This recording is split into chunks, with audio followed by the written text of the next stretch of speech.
Hello mga busing! Una sa lahat, nagpapasalamat ako kay Papa Jesus sapagkat kami ay ligtas kanina. Kami po ay binangga ng ibang sasakyan sa expressway. Nakita naman siguro ng Indian Mingo na yon na heavy traffic.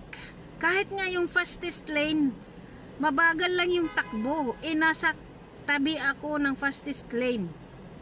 Pahinto-hinto lang ang takbo.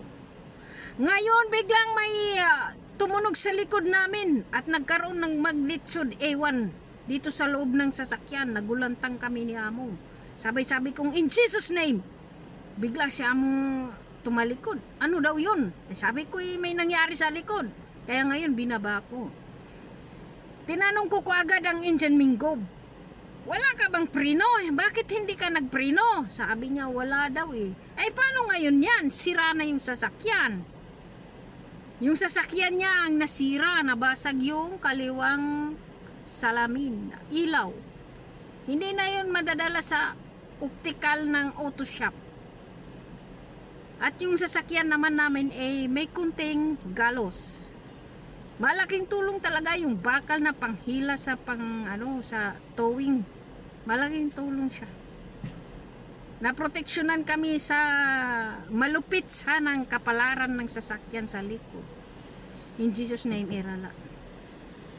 At salamat naman.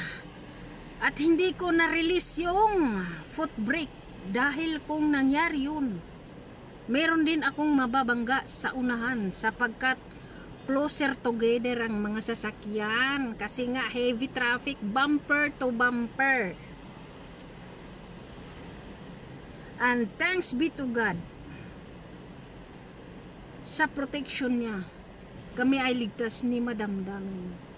Ewan ko lang kung anong mangyayari dahil siya naman yung nag-report, hindi ako. Kaya next time tayong mga driver, wag nating paliparin ng ating utak. Oo, hindi yun maiwasan eh. Minsan lumilipad talaga. Ako nga nagtataka, bakit nasa school na ako? Paano nangyaring nakatawid ako sa traffic lightnings? Magugulat na lang ako, nasa na ako, malapit na sa gate.